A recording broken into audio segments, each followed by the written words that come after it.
Hello everyone, how are you guys doing today? My name is Mirko and welcome back to another brand new Apex Legends video. So in today's video, I'm going to be talking to you guys about how to use grenades effectively, and I personally believe grenades are one of the most crucial things in order for you guys to do well in this game. Using grenades effectively can be the reason why you win more gunfights, and they serve a much bigger purpose than just inflicting damage to your opponents. As always, if you do go ahead and enjoy the video, be sure you're liking it down below and be sure you're subscribing if you're new to the channel so you don't miss out on any future Apex related videos. So I'm sure most of you guys are aware on what each grenade does, but just to slightly recap for those who don't, the arc star and the standard grenades both detonate between 2 to 4 seconds. The arc star sticks to wherever it lands and the standard frag grenade rolls until it stops moving. The thermite grenade will explode as soon as it causes impact. The arc star and the standard frag grenade both do up to 100 damage. The thermite grenade does more damage the more you are in the line of fire. So the more you're in that fire zone of the thermite grenade, the more damage it's going to do,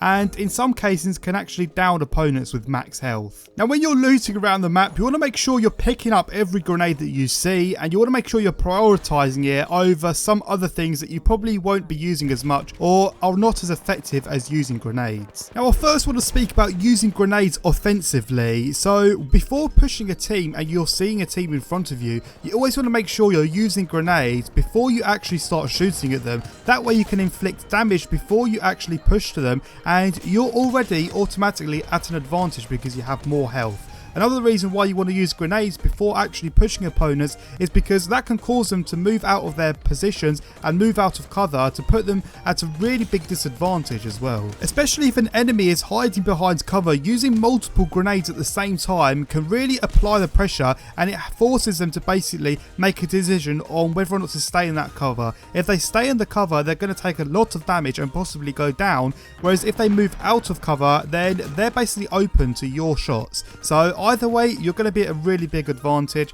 and in this situation you're more than likely going to down or deal a lot of damage into the enemy. Another reason why you want to throw a grenade after another and throw multiple grenades is because if it does clip the opponent, it does slow them down ever so slightly for a few seconds, and that way they won't be able to move from the second grenade. So always throw 2 or 3 grenades at the same time so you can really deal a lot of damage and leave the opponent in a really sticky situation. Now sometimes it's really hard to push opponents when they're constantly shooting at you and they've got a good type of cover in order to only show their head or their chest and their head, and it's almost impossible for you to actually push closer or do anything about it. Well, this is another way where grenades come into effect really well, because in this situation where another team has got good position against you and they're constantly shooting at you, grenades can be the only thing which actually distracts them in order for you to push further towards them. And this is where you should throw your grenades and then cause a distraction, and as long as you land it close enough to the enemies, they won't be poking their head out shooting at you,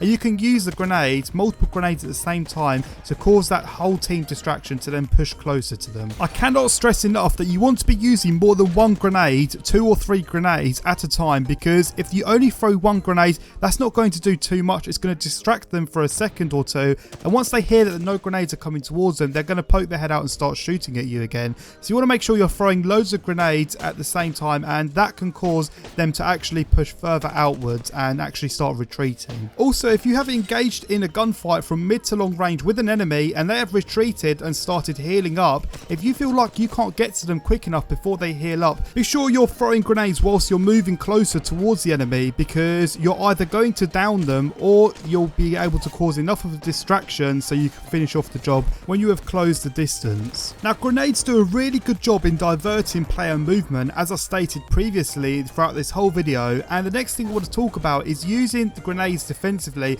specifically the thermite grenade. Now once the thermite grenade has exploded, the line of fire or the fizz that you see from the thermite grenade actually lasts about 6 seconds, and when you throw it, it actually goes in a straight line, so you can use this really defensively, and you can use this to stop enemies coming into doorways, and you can lock yourself in a building for about 6 seconds, and this is really effective if you guys need to heal up and you don't want enemies to push you. If an enemy runs through the thermite grenade, they will deal at least 25 damage, and depending how long they're in there for, they can deal more damage as well. So they're not going to take the risk in going into the building. So if you're in a building and you need to heal up, you always want to use this on doorways, because it's going to stop enemies wanting to push you, because they don't want to deal damage and they don't know what's on the other side either. So you want to make sure you're using the thermite grenade on doorways, next to windows, places where enemies can come and push you. You want to make sure you're using it in them locations. And I've used this method multiple times to heal up without having enemies push me, and the thermite grenade has saved my life so many times when I've been trying to heal up. Now you could use this technique vice versa as well. If you want to lock down enemies in buildings and stop them coming out of the building, you can use the thermite grenades on the doorways to stop them coming out, and that way you can push them from another direction. Now this puts the opponent in a really sticky situation, because if they want to come out of the building, then they're going to have to deal some damage. Whereas if they stay in the building, they don't know where the other team is going to be pushing them from. Where it could be from a window, it could be from a roof. They don't know, and it's a really hard situation for an enemy to have to deal with. And more often than not, they're going to crumble because of the pressure, and you're going to get some easy kills. So I hope you guys take these tips on board and use this every time you play Apex Legends. You really want to take every grenade that you find and use these grenades to your advantage. The more grenades you have, the more opportunities you have as well. Thank you all for watching this Apex Legends video. If you guys did enjoy this video, be sure you're dropping a like down below, and be sure you're subscribing if you're new to the channel. Thank you all for watching. Enjoy the rest of your day, and I'll catch all of you guys out in another brand new Apex Legends video.